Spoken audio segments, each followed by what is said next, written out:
Please subscribe my channel. The night was supposed to be one of joy, a celebration of my long-awaited promotion. I had worked tirelessly for that moment, and I wanted it to be a chance for Sarah and me to reconnect, to bridge the distance that had grown between us. The restaurant glowed with warm light, couples laughing over soft music and flickering candles.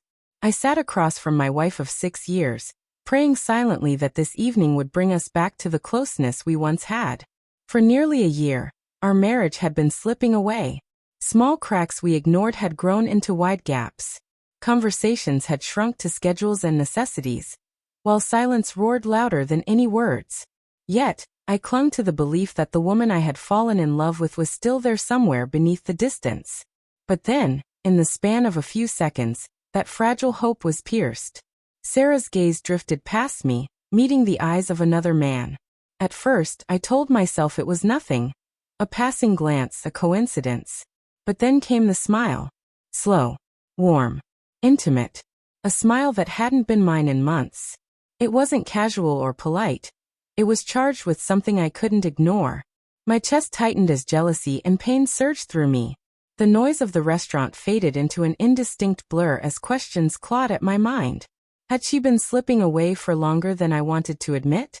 Had I been too blind, too desperate, to see the truth? My hands balled into fists beneath the table as the urge to leave, to run from the humiliation, nearly overwhelmed me. Then, just as I was on the brink of walking out, Sarah looked back at me. Her eyes softened, and she whispered my name. A single word, but it stopped me in place. That word carried the weight of our years together. Nights of whispered promises, the laughter of shared dreams, the intimacy of love we once believed unbreakable. It pulled me back from the edge. For a moment, the restaurant and its noise faded, leaving just the two of us in that fragile bubble. Her expression was unreadable, a mix of guilt and sorrow, and when the man shifted away, she turned her full attention back to me. I couldn't bring myself to ask her about the smile, though it burned in my chest.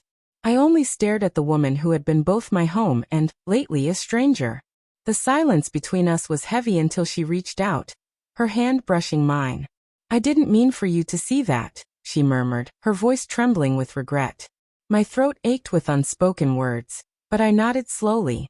Then for the first time in months, I heard her whisper an apology. Her voice cracked, raw with vulnerability, and for a fleeting second I saw the Sarah I had fallen for, not the distant, closed-off version, but the woman who was hurting too. That night, I began to understand that the smile wasn't only about betrayal. It was a symptom of something far deeper, something broken within both of us. We had turned our marriage into a battlefield of silence and unresolved hurt, each of us retreating instead of reaching out. In the days that followed, that moment weighed on me, not because it proved she wanted someone else, but because it forced us to face what we had been avoiding. We finally sat down and spoke, truly spoke for the first time in months. Sarah admitted she felt disconnected, not only from me but from herself. The stress of work, the heaviness of expectations, and years of unspoken frustrations had left her lost. I shared my own truth.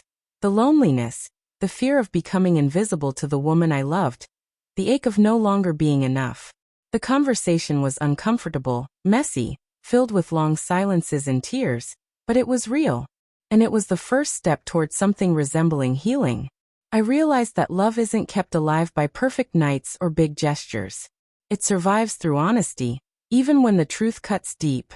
We agreed to try, to slowly rebuild what had slipped through our fingers. I knew it wouldn't be easy. Trust isn't repaired overnight, and doubt still lingers between us. But when she whispered my name that night, despite everything, it told me there was still something worth holding on to. Something fragile, yes, but alive. Our story isn't suddenly perfect. We argue. We struggle. We stumble. But we're still here, still choosing to fight for each other. And sometimes when I look at her, I think back to that night, not as the moment I nearly walked away, but as the moment I chose to stay. Because love, with all its imperfections and heartache, is worth the fight.